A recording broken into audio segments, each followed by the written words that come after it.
Pertanyaan berikutnya, apakah Raja Salman sudah mengetahui apa yang sebenarnya terjadi di negeri kita ini?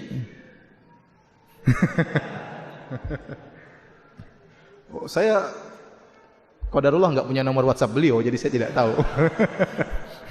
Tapi ya jelas tahulah, masa enggak tahu ya? Raja Salman itu bukan orang goblok duduk di rumah aja, enggak, dia tahu politik juga. Dia juga mengadakan kunjungan-kunjungan, bahkan kunjungan kepada negara-negara kafir. Dia punya politik tersendiri. Ya. Dia juga memandang maslahat dan apa? Dan mudarat. Bahkan jangankan negara Islam, negara kafir pun terkadang dia kunjungi kalau memang perkaranya apa? Berbahaya. Terkadang kita suudzon, saya contohkan sederhana. Sebagian dai di Saudi suudzon kepada kerajaan Arab Saudi. Contoh sederhana. Waktu terjadi pengeboman di Perancis. Paham? Sehingga sebagian orang meninggal dunia. Maka Arab Saudi tatkala itu berduka cita istilahnya. Ya, sampai sebagian sebagian bangunan tinggi ada gambar bendera Perancis. Ya. Orang mungkin berpikiran, ngapain Saudi seperti itu? Kalau saya berpikiran positif, saya bilang justru Saudi sengaja demikian, agar jangan sampai dituduhkan kepada kaum muslimin. Buktinya pusat kaum muslimin berlepas diri dari perbuatan tersebut. Paham?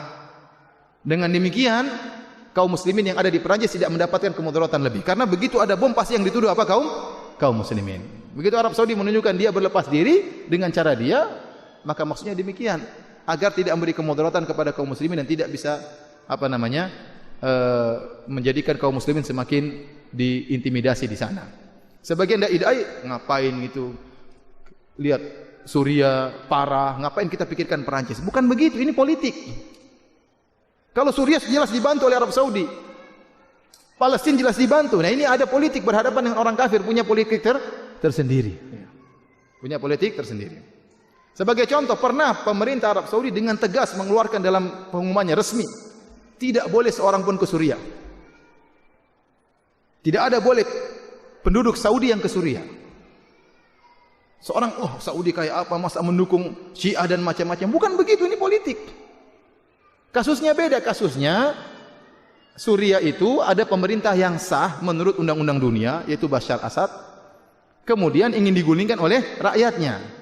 Nah, Saudi tidak boleh menunjukkan dukungan ikut menggulingkan secara terang-terangan.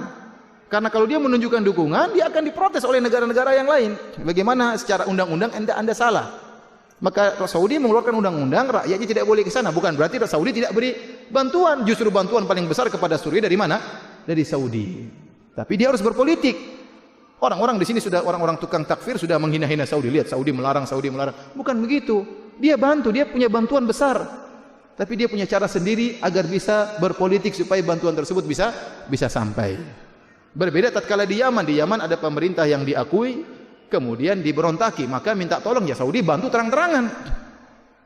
Enggak ada masalah di mata undang-undang dunia, enggak ada masalah. Ya. Tapi kalau Saudi bantu terang-terangan kepada Suria bermasalah. Nanti akhirnya Suria minta bantuan kepada Soviet, kepada Cina, terus gimana? Ya. Terus kita mau ya perang aja biar rame, enggak seperti itu. Ya.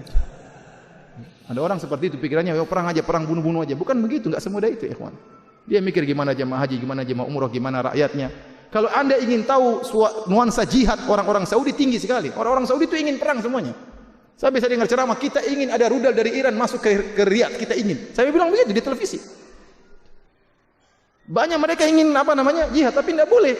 Sudah ada tentaranya, ente bagian doa saja. Sudah tentaranya. Ya.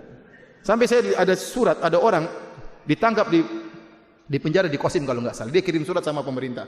Saya memang ini, tapi saya ingin dibebaskan, saya ingin perang. Saya ingin perang, tolong izinkan saya perang. Saya ingin berjihad, ingin mati syahid. Tapi tidak diizinkan, sudah ada apa? Sudah ada yang lainnya. Jadi maksud saya ya kita harus melihat maslahat dan apa? Dan mudarat. Raja Salman tentu tahu ya.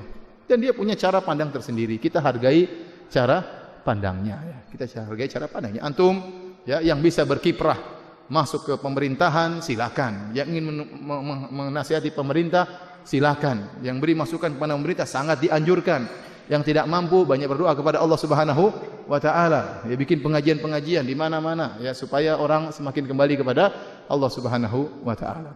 Ya karena tidak ada yang bisa mengangkat apa yang segala problematika kecuali Allah Subhanahu wa taala.